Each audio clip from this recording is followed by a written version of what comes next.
So far in 2017, the top pick for satellite internet is easy. It's HughesNet, no contest. But that's not even the interesting part. So let's dive in.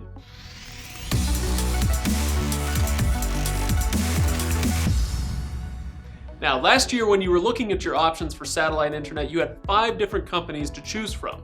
Now though, we're down to 2. Yeah, there are some little local or regional companies that piggyback on someone else's signal, but for coast-to-coast coverage, your only options now are HughesNet and Exede.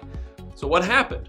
Well, HughesNet bought Earthlink, and Exede bought Wild Blue, and DishNet was actually owned by the same company as HughesNet to begin with, and they must have consolidated or something because DishNet has recently disappeared, and we're not entirely sure that we missed that. So basically now it's down to HughesNet versus Exede, and HughesNet absolutely dominates that contest, at least for now. HughesNet launched a new satellite last year, the EchoStar 19, a high-capacity broadband satellite, and since then their speeds have left Exede in the dust. Now though, Exede has their own plans to launch a similar satellite, and it was supposed to go up this April, but it's launching from French Guiana and the political unrest there has delayed the launch until June 1st. So once Exede's new satellite is up and running, we'll see how they stack up against HughesNet, but as long as HughesNet is offering twice the speed, Exede is going to have a tough time competing. Of course, it's not just speed that matters. Exede is also playing catch up when it comes to plans and pricing. In the case of both companies, the plans available to you depended on where you live.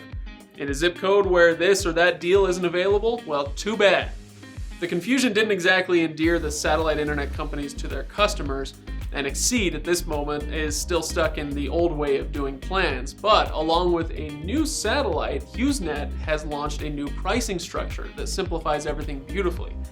I talked about that in a little more detail in our recent HughesNet review video. I'll link to that at the end of this video and in the description below.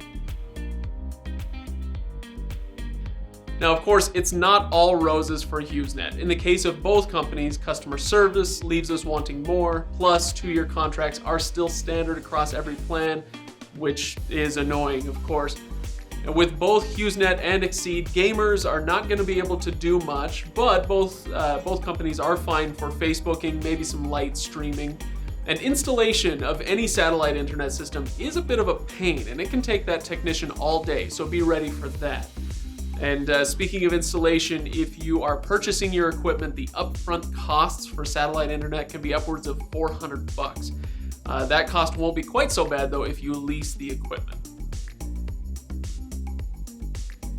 Now, I've said it before, and I'm sure I'll say it again, if you have other types of internet available in your area, you should almost certainly get that, except maybe dial-up. But if satellite internet is your only option, don't despair. Things are looking up for the industry. As of right now, if you're a new satellite internet customer, the right choice is definitely HughesNet. If you're already an Exede customer though, I don't recommend paying a hefty early termination fee to jump ship and head to HughesNet. Like I said, Exede's new satellite is due to be in orbit this summer, and that will almost certainly lead to some very welcome improvements for Exede customers. So thanks for watching, everybody. Now, do you have some experience with one of these 2 providers? Do you really miss your DishNet service maybe? Leave us a comment below, let us know what you think, and don't forget to like and share this video and subscribe. We'll see you next time.